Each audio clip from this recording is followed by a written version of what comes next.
আজকের স্বাস্থ্যমিথ, আঙুল ফোটালে আর্থ্রাইটিস বা বাতের ব্যথা হয়। আপনি কি কাজের ফাঁকে ফাঁকে হাতের আঙুল বা অস্থিসন্ধি ফোটাতে পছন্দ করেন? ভাবছেন এই অভ্যাসের কারণে আপনার আর্থ্রাইটিস বা বাতের ব্যথা হতে পারে? আমরা অনেকেই মনে করি আঙুল ফোটালে হাড়ের মারাত্মক ক্ষতি হয় এবং ভবিষ্যতে বাত হয়।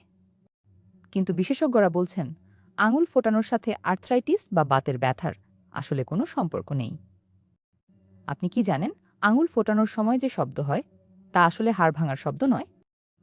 আমরা ভাবি হাড়ের ঘর্ষণে এই শব্দ হয়, কিন্তু আসলে জয়েন্টের ভেতরে থাকা নাইট্রোজেন গ্যাসের বুদবুদ ফেটে যাওয়ার কারণেই এই মটমট শব্দ তৈরি হয়। ব্যথাহীনভাবে আঙুল ফোটালে শুধু যে হাড়ের কোনো ক্ষতি হয় না তা নয়, এর ফলে আর্থ্রাইটিস হওয়ারও কোনো বৈজ্ঞানিক প্রমাণ আজ পর্যন্ত পাওয়া যায়নি। গবেষণায় দেখা গেছে জয়েন্টের ওপর চাপ পড়লে সেখানে শূন্যস্থান তৈরি হয় এবং গ্যাস টেনে নেওয়ার ফলেই এই সাধারণ শব্দটি হয়। তাহলে উপায় কি? আদর্শ নিয়ম হলো আঙুল ফোটানো নিয়ে অহেতুক ভয় না পাওয়া। তবে যদি আঙুল ফোটাতে গিয়ে আপনি ব্যথা অনুভব করেন, তবে অবশ্যই ডাক্তারের পরামর্শ নিন। মনে রাখবেন, আঙুল ফোটানো আপনার আশেপাশের মানুষের জন্য বিরক্তিকর হতে পারে, তবে এটি আপনার হাড়ের জন্য ক্ষতিকর নয়। আজ থেকেই এই ভুল ধারণা থেকে বেরিয়ে আসুন, সুস্থ থাকুন।